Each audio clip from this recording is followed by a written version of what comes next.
Prime Minister Pushpakumar Dahal has reached the Indian capital New Delhi for a 4-day state visit of the southern neighbours. The visit this time is replete with agendas, political parleys and interactions. Good evening, I'm Prarambha Dahal. Let's begin with the main stories.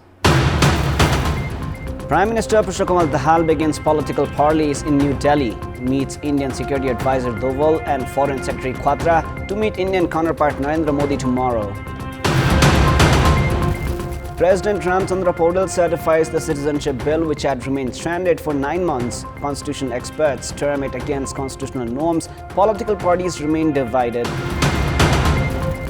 Government aims of saving 45 billion rupees adds gears to ascribe and merge 20 institutions. Over 12,000 government officials in a state of uncertainty.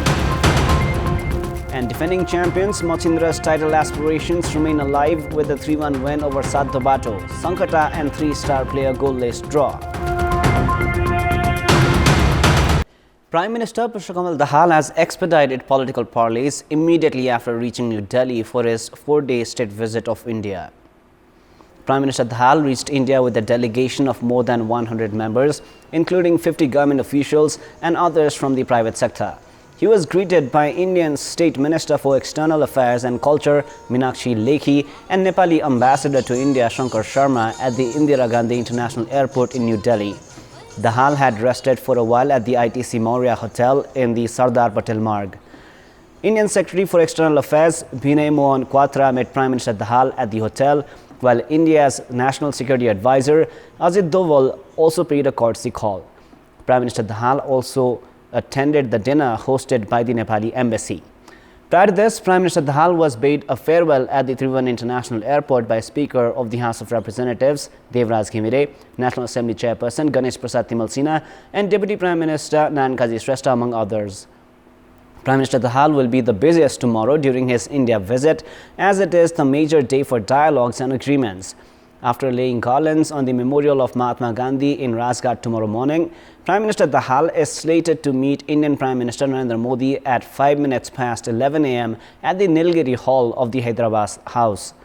The two Prime Ministers are set to hold a one-to-one talk which is expected to last for half an hour. They will then hold a bilateral delegation parley. Agreements are to be exchanged following conclusion of the meeting of the delegations. Both Prime Ministers are to jointly inaugurate a few projects as well. Agreements are expected to be reached regarding topics including long-term energy trade with India, permit for transmission lines for power export to Bangladesh and aviation route permits for Nepal.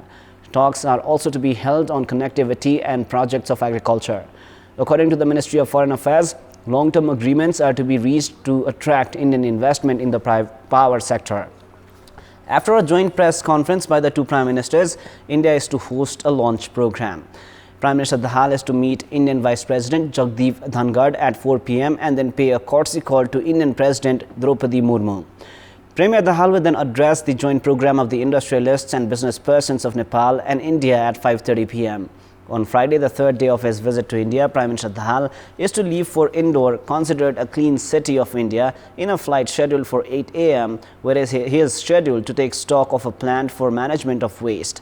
Premier Dahal will stay at Hotel Marriott on Friday, where he will meet Mangubhai Patel, the Governor of Madhya Pradesh, while Chief Minister Shivraj Singh Chauhan is to host a dinner program. On Saturday, the last day of India visit, Prime Minister Dahal will visit the Special Economic Zone and then reach the Indira Gandhi International Airport. He is scheduled to return home in the regular flight of Nepal Airlines slated for 4:20 p.m. In our Public Voice segment, we have asked what suggestions they have for Prime Minister Pushpakumar Dahal, who has reached India for a 4-day state visit. Let us now take a look at what they had to say.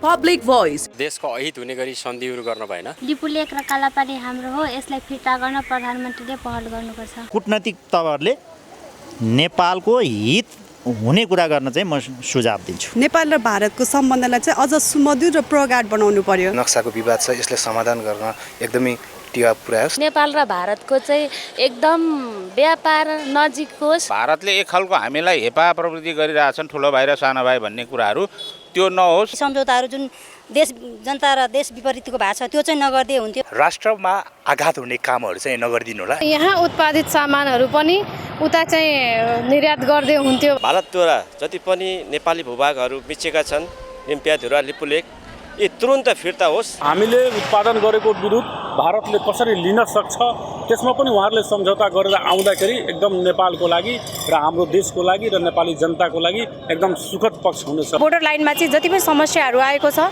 त्यो समस्याहरूको चाहिँ समाधान गर्दै हुन्थ्यो। सीमा विवादहरू छन् र त्यहाँ पाएका नेपालीहरूको दुःखको विषयमा उठान गरेर उहाँले त्यसको निरूपण गर्नुहुनेछ। राष्ट्रको राम्रो हुने कुराहरू गरेर आउनु। यताको सामान पनि उता जाओस्। नेपाल भारत सम्बन्ध सुधारको लागि कूटनीतिक पहल गर्न सुझाव दिन चाहन्छु। बेलौरीको हाम्रो बाटो पिच हुन नदिएको अवस्था छ भारतले, त्यसको पनि सीमा विवादलाई समाधान गर्नु पर्यो। सीमा सम्बन्धी विवाद समाधानका लागि कूटनीतिक छलफल गर्नु पर्यो। कालापानी र लेकलेक बाटो चाहिँ भारतीय सेनाहरूलाई चाहिँ तुरुन्त चाहिँ त्यहाँबाट हटाउनको लागि चाहिँ पहल गर्नुपर्ने। हाम्रो देशको अर्थतन्त्र बलियो बनाउनको लागि लगानी भित्र्याउनु। गलत सम्झौता नगरिकन देश र राष्ट्रको जनताको हितमा छलफल गरेर सम्झौता गरेर आउन्। नेपालको सार्वभौम सत्ता र भौगोलिक अखण्डतामा ठेस पुग्ने कुनै पनि काम नहोस्।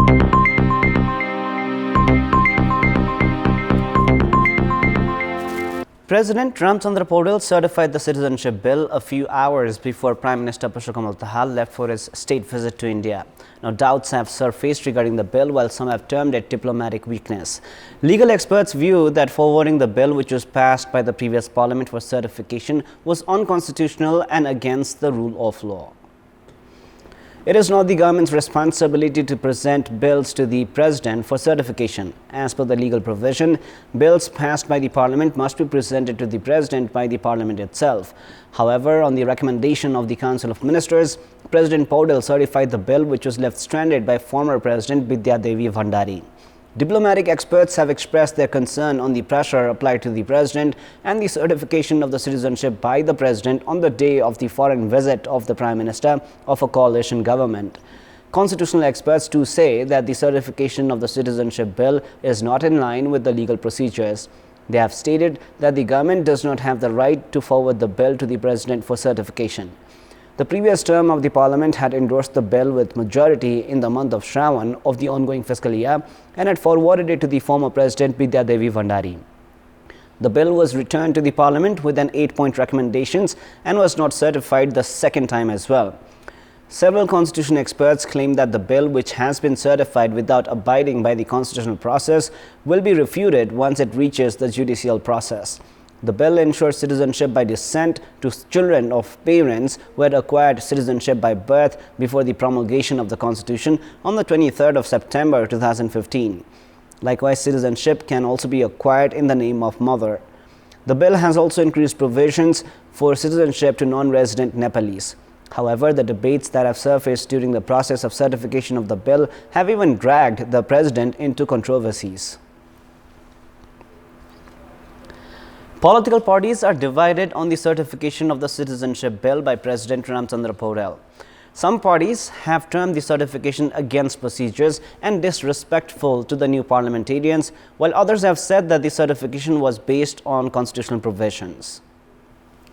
Main opposition CPN-UML has said that the certification of the bill, which was held by former President Bidya Devi Bhandari, was against the sentiments of the Constitution and the Parliament.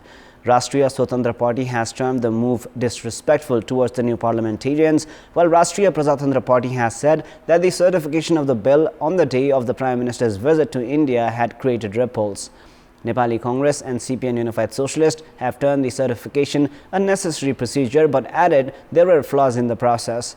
Meanwhile, CPN Maoist Center and Janata Samajwadi Party have said that the bill endorsed twice by the Parliament, being certified by the President, was correct in terms of the Constitution. President Paudel had held several consultations with constitution experts following suggestions from the government and the ruling coalition leaders to certify the bill, which was endorsed by the previous term of the Parliament.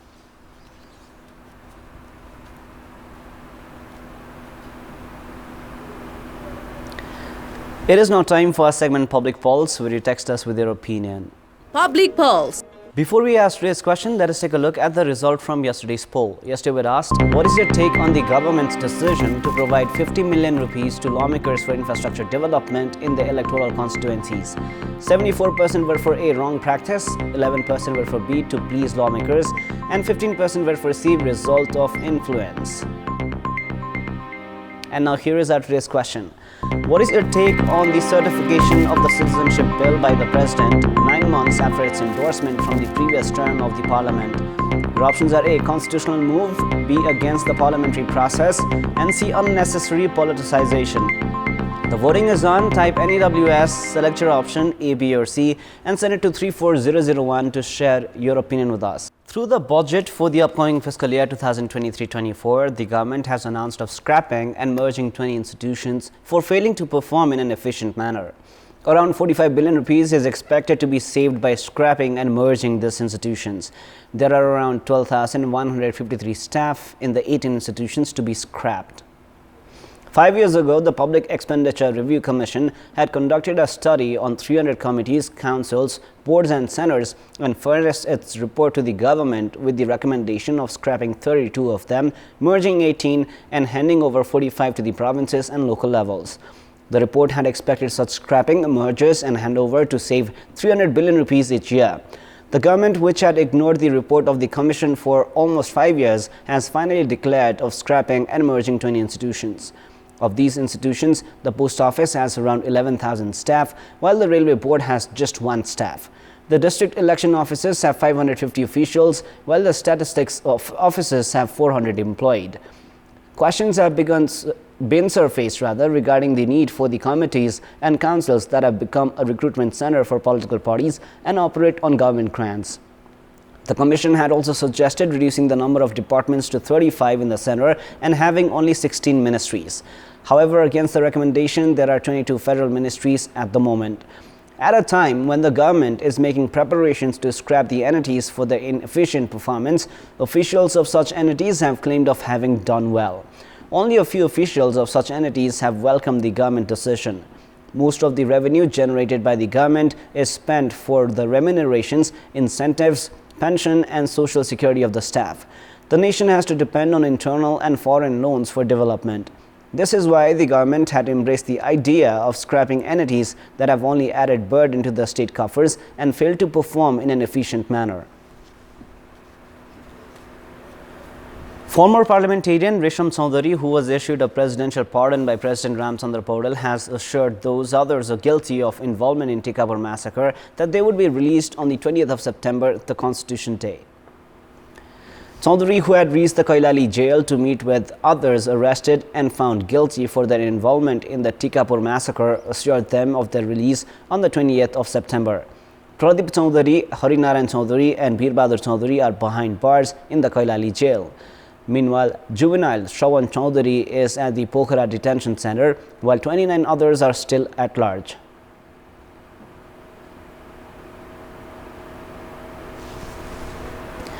The National Concern and Coordination Committee of the Parliament has decided to reach a conclusion on the gold plating of the Pashupatinath Temple after holding discussions with the officials of the Office of the Auditor General and the Ministry of Culture, Tourism and Civil Aviation.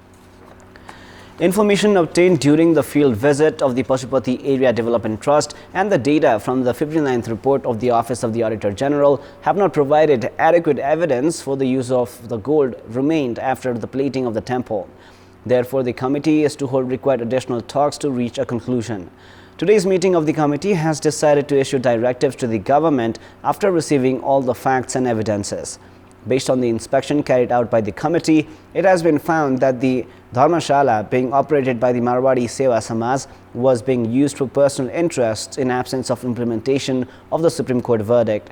The committee had previously set the total land of the PADT at 18,342 rupees. However, only 6,000 rupees have been identified. The committee's report states that required human resources have not been deployed for the administrative and security purposes of the PADT, while contrasting criteria have been set for renting the land of the trust. It is now time for the sports news. Sports news. A hat-trick from Afiz Olawale helped defending champions Machindra FC secure a 3-1 win over Sadabata Youth Club at the Martyrs Memorial A Division League. In the match played at the Anfa complex in Sadabato, Machindra scored first in the 17th minute through Afiz Olawale. He extended Machindra's lead to 2 goals in the additional time of the first half and completed his hat-trick in the 56th minute. Sadabato found a consolation goal in the fag end of the match through Jordan Kunmagar. It was the second hat-trick of the season for Olawale. Prior to this, he had scored the first hat-trick of the season against Kumaltar at the Chassel Stadium. With the win, Machindra have climbed to the second position in the standings with 39 points and remain in the title race. League leaders Church Boys United are 2 points ahead of Machindra. Meanwhile, Three-Star Club are without a win in 12 matches of the domestic top flight tournament as they were held at a goalless draw by Sankata today. Up next is the weather update.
That is all for the moment. Up next is the news in Nepali. Thank you for staying with us. Goodbye for now.